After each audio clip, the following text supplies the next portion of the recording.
قرآن کریم میں ایک آیت ہے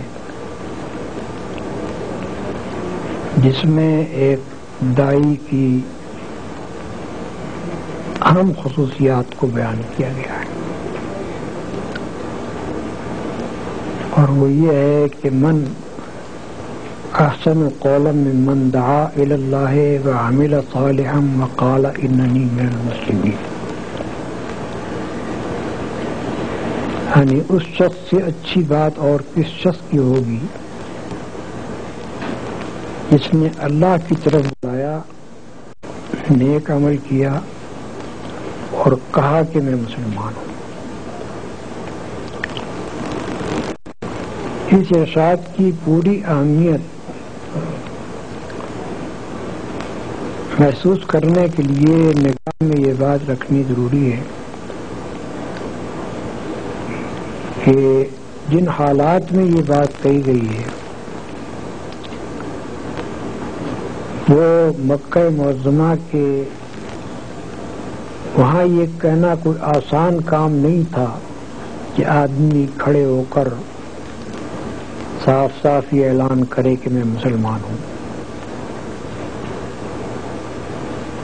یہ بات کہنے کے معنی یہ تھے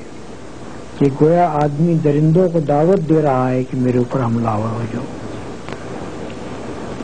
اس بات کو پیش نظر رکھ کر دیکھیے، پہلی بات یہ فرمائی کہ بہترین قول اس شخص کا ہے جو اللہ کی طرف بلائے۔ دوسرے الفاظ میں ایک داعی حق کی خصوصیت یہ ہے کہ اس کی دعوت اللہ کی طرف ہو، کوئی دنیاوی غرض اس کے پیش نظر نہ ہو، نہ قومی، نہ وطنی، نہ خاندانی، نہ کسی قسم کی مادی غرض، کوئی دوسری غرض اس کے پیش نظر نہ ہو، خالص اللہ کی طرف دعوت دے۔ اور اللہ کی طرف دعوت دینے کا مطلب سیدھا سادہ یہ ہے، اگر آدمی قرآن مجید پر نگاہ رکھے کہ اللہ کی توحید کی طرف دعوت دی جائے، اس بات کی طرف لوگوں کو دعوت دی جائے کہ کسی کی بندگی، کسی کی عبادت، کسی کی پرستش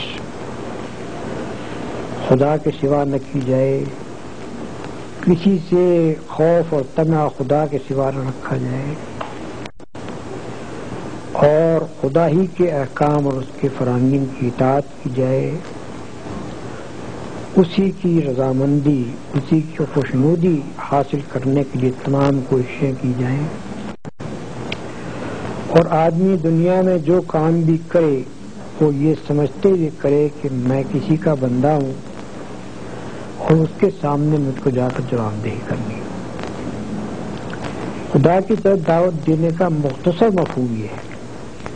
جو قرآن سے معلوم ہوتا ہے،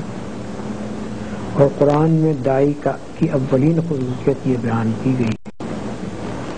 کہ اس کی دعوت خالص اللہ کی بندگی کی طرف ہو، خالص اللہ کی پرستش اور اس کی عبادت کی طرف ہو، خالص اس کی اطاعت کی طرف ہو اور اس کے قانون کی پیروی کی طرف ہو۔ دوسری بات جو اس میں فرمائی گئی ہے وہ یہ ہے کہ وہ عامل صالحا، نیک عمل کرے۔ اس کا ذرا سا بھی آدمی غور کرے تو اس کا مفہوم صاف اس کی سمجھ میں آ جائے گا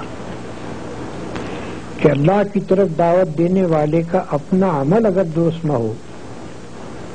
تو پھر اس کی دعوت کا کوئی اثر نہیں ہو سکتا۔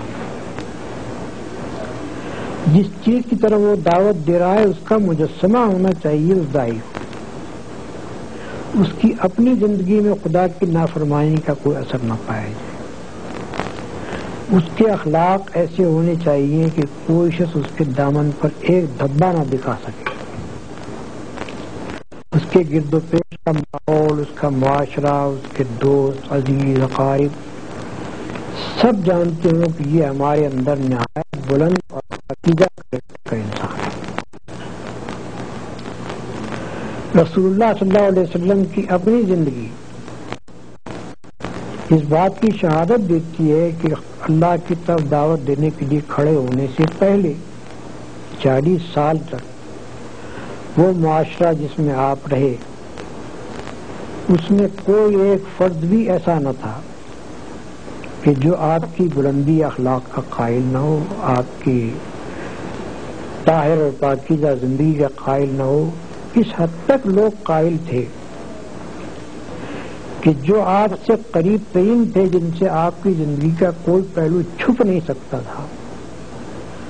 وہ اتنے آپ کے معتقد تھے کہ جب آپ نے نبوت کا اعلان کیا تو سب سے پہلے انہوں نے اقرار کیا۔ حضرت خدیجہ رضی اللہ عنہ 15 سال سے رسول اللہ صلی اللہ علیہ وسلم کی زوجیت میں تھی، اور کوئی کم سن عورت نہیں تھی بلکہ رسول اللہ صلی اللہ علیہ وسلم سے 15 برس بڑی تھی۔ اس کے معنی یہ ہے کہ جس وقت آپ نے نبوت کا دعویٰ کیا ہے اس وقت ان کی عمر 55 سال تھی۔ جو بیوی کی حیثیت سے اپنے شوہر کے ساتھ 15 سال رہی ہو، اس سے شوہر کا کوئی عیب چھپ ہی نہیں سکتا۔ دنیاوی اغراض کے لیے ایک بیوی اپنے شوہر کے ساتھ تمام اس کے ناجائز کاموں میں شریک ہو سکتی ہے، لیکن اس پر ایمان نہیں لا سکتی، عقیدتاً یہ ماننے کے لیے تیار نہیں ہو سکتی کہ یہ اتنا بلند پایا آدمی ہے کہ یہ خدا کا رسول ہو سکتا ہے اور ہونا چاہیے۔ تو وہ آپ کی اس حد تک معتقد تھی نبوت سے پہلے کہ جب آپ نے نبوت کا ماجرا ان کے سامنے پیش کیا تو انہوں نے ایک لمحے کا تأمل کیے بغیر اس کو تسلیم کیا۔ اسی طرح دوسرے شخص سیدنا زید بن حارثہ تھے، جو غلام کی حیثیت سے رسول اللہ صلی اللہ علیہ وسلم کے گھر میں آئے تھے نبوت سے 15 برس پہلے، اور ان کی عمر اس وقت 15 سال کی تھی۔ جب رسول اللہ صلی اللہ علیہ وسلم نبی مقرر ہوئے ہیں اس وقت وہ 30 سال کی عمر کے تھے۔ اس کے معنی یہ ہے کہ 15 سال ان کو رسول اللہ صلی اللہ علیہ وسلم کے گھر میں رہ کر ہر پہلو سے آپ کی زندگی کو دیکھنے کا موقع ملا تھا، اور وہ اتنے آپ کے معتقد تھے کہ جب ان کے والدین کو، ان کے چچا اور ان کے باپ کو پتہ چلا کہ ہمارا بیٹا فلاں جگہ غلامی کی زندگی بسر کر رہا ہے تو وہ مکہ معظمہ آئے حضور کی نبوت سے پہلے، اور انہوں نے آ کر آپ سے کہا کہ آپ کا بڑا احسان ہوگا اگر آپ ہمارے اس بیٹے کو چھوڑ دیں۔ آپ نے فرمایا کہ میں لڑکے کو بلا لیتا ہوں، اگر وہ آپ کے ساتھ